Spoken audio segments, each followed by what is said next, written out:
وزیر اعظم عمران خان کا فیس بک کے سی ای او مارک زکربرگ کو خط، فیس بک پر اسلام مخالف مواد فوری ہٹانے کا مطالبہ کیا۔ کہا سوشل میڈیا بشمول فیس بک پر ایسا مواد نفرت، انتہا پسندی اور تشدد کو ہوا دے رہا ہے۔ بدقسمتی سے کچھ ممالک میں مسلمانوں کو حقوق حاصل نہیں، کچھ ریاستوں میں مسلمانوں کو شہری حقوق، لباس کے انتخاب اور عبادت سے روکا جا رہا ہے۔ نفرت، انتہا پسندی اور تشدد کی حوصلہ افزائی ہو رہی ہے۔ وزیر اعظم عمران خان کا فرانس میں اسلام مخالف اقدامات پر اظہار تشویش، کہتے ہیں توہین آمیز کارٹون سے اسلام اور ہمارے نبی صلی اللہ علیہ وآلہ وسلم کو ٹارگٹ کیا گیا۔ فرانسیسی صدر نے کروڑوں مسلمانوں کے جذبات کو مجروح کیا۔ میکرون کو انتہا پسندوں کو موقع نہیں دینا چاہیے تھا، یہ وقت ہے فرانسیسی صدر تقسیم کے بجائے انتہا پسندی روکیں۔ ترک صدر طیب اردگان نے مسلم مخالف بیانات پر فرانسیسی صدر کو دماغ کے علاج کا مشورہ دیا۔ فرانس میں توہین آمیز خاکوں کی اشاعت، مسلم ممالک میں شدید غم و غصہ۔ مشرق وسطی کے کئی ممالک نے فرانسیسی مصنوعات کا بائیکاٹ کر دیا۔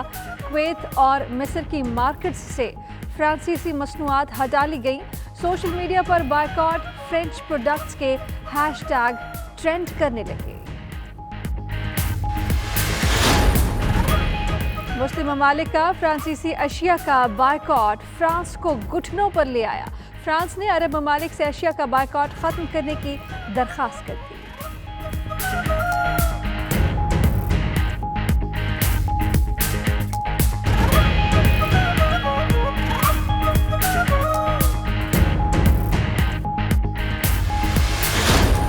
ہماری ڈیمانڈ ہے، بلوچستان کے عوام کی ڈیمانڈ ہے، گجرانوالہ کے عوام کی ڈیمانڈ ہے، کراچی کے عوام کی ڈیمانڈ ہے کہ ووٹ کو عزت دو۔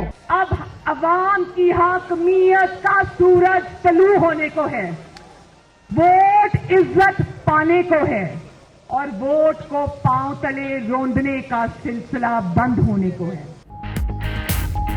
اب بغاوت اور غداری کے سرٹیفکیٹ نہیں بٹیں گے، کٹ پتلیوں کا کھیل ختم، عوام کی حاکمیت کا سورج طلوع ہونے کو ہے۔ مریم نواز کا کوئٹہ میں پی ڈی ایم کے جلسے سے خطاب، کہتی ہیں ووٹ عزت پانے کو ہے، پاکستان کی تقدیر بدلنے کا وقت آ گیا، نوجوانوں کو اٹھانے کا سلسلہ بند ہونا چاہیے۔ جسٹس فائز کے خلاف ریفرنس پر عمران نیازی سمیت ذمہ دار استعفا دیں۔ عمران خان تمام اداروں کو ٹائیگر فورس میں تبدیل کرنا چاہتے ہیں۔ بلاول بھٹو کا کوئٹہ میں جلسے سے ویڈیو لنک پر خطاب، بولے عوام ایک طرف، سلیکٹڈ حکومت دوسری طرف، یہ تبدیلی نہیں تباہی ہے، بڑی مشکل سے پی ڈی ایم بنائے، پیچھے ہٹنے والے نہیں۔ جلسے سے خطاب میں عبد المالک بلوچ نے کہا بلوچستان اور سندھ کے ساحل ان کے اٹوٹ انگ ہیں۔ اختر مینگل بولے بلوچستان پہلے کی طرح اب بھی جاگ رہا ہے۔ این آر او ہماری ضرورت نہیں، این آر او اب تمہاری ضرورت ہوگی۔ آج پاکستان کی معیشت تم نے تباہ و برباد کر دی ہے، انہوں نے کشمیر کو بیچا ہے، کشمیریوں کے 70 سالہ مظلومیت ان کی نظر میں کوئی حیثیت نہیں رکھتی۔ بھارت پی ڈی ایم کی وجہ سے نہیں، وزیر اعظم آزاد کشمیر پر مقدمے سے خوش ہوا۔ فضل الرحمان کا جلسے سے خطاب، بولے موجودہ حکمرانوں نے کشمیر بیچ دیا، معیشت تباہ و برباد کر دی، سی پیک ان نااہل حکمرانوں کی وجہ سے کھٹائی میں پڑ گیا۔ این آر او کی ضرورت اپوزیشن کو نہیں، اب عمران خان کو پڑے گی، جعلی حکمرانوں کے خلاف تحریک تیز کریں گے۔ پی ڈی ایم اداروں کا احترام کرتی ہے۔ ہم چاہتے ہیں بلوچستان ایک آزاد ریاست ہو، ہم چاہتے ہیں بلوچستان ایک آزاد ریاست ہو۔ آج بلوچستان کا ماحول ایسا ہی ہے جیسے آپ کسی پسماندہ علاقے میں آ گئے ہیں۔ کوئٹہ میں پی ڈی ایم کا جلسہ، اویس نورانی کا قابل مذمت جملہ، پاکستان کی سالمیت پر حملہ، اویس نورانی بھارت کی بولی بولنے لگے۔ جلسے سے خطاب میں کہا وہ چاہتے ہیں بلوچستان ایک آزاد ریاست ہو۔ جلسے میں پی ڈی ایم کی ساری قیادت شریک تھی، کسی نے اویس نورانی کے بیان کی مذمت نہیں کی۔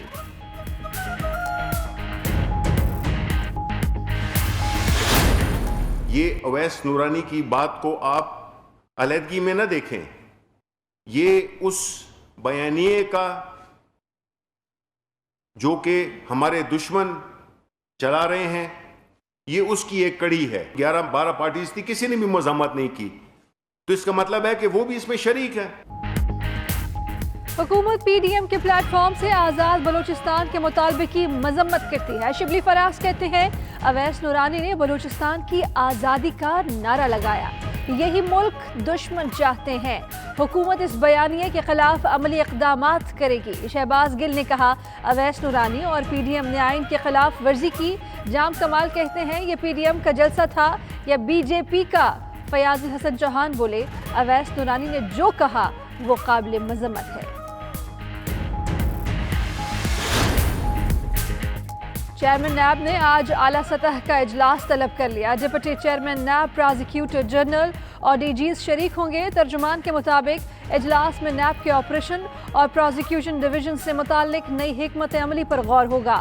عدالتوں میں نیب مقدمات کی بھرپور انداز میں پیروی کی حکمت عملی طے کی جائے گی۔ چیئرمین جاوید اقبال کا کہنا ہے نیب مقدمات میں سزا کی شرح دیگر اینٹی کرپشن اداروں سے اچھی ہے۔ پاکستان کے سب سے بڑے domestic cricket tournament Quaid Azam trophy کا آغاز۔ افتتاحی میچ میں سندھ اور سینٹرل پنجاب کی ٹیمیں مد مقابل۔ 4 روزہ میچ کے پہلے روز سینٹرل پنجاب نے 9 وکٹوں کے نقصان پر 205 رنز بنائے۔ احمد شہزاد 69 اور محمد سعد 51 رنز بنا کر نمایاں رہے۔ سندھ کے تابش خان نے 5 کھلاڑیوں کو آؤٹ کیا۔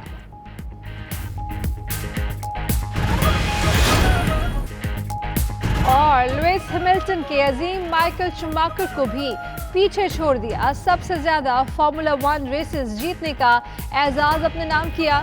برطانیہ کے ہیملٹن نے پرتگال گراں پری کی صورت میں کیریئر کا 92واں ٹائٹل جیتا۔ جرمنی کے شورائے آفاق ڈرائیور مائیکل شوماکر نے 91 فارمولا 1 ریسز جیت کر ریکارڈ بنایا تھا۔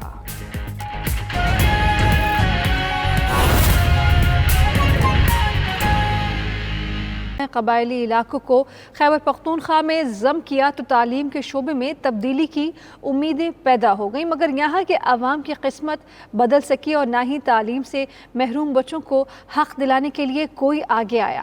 یہاں متعدد اسکول بند ہیں یا بند ہونے کے قریب ہیں۔ ان اسکولوں کے بارے میں رپورٹ کر رہے ہیں باڑہ خیبر سے شفیق آفریدی۔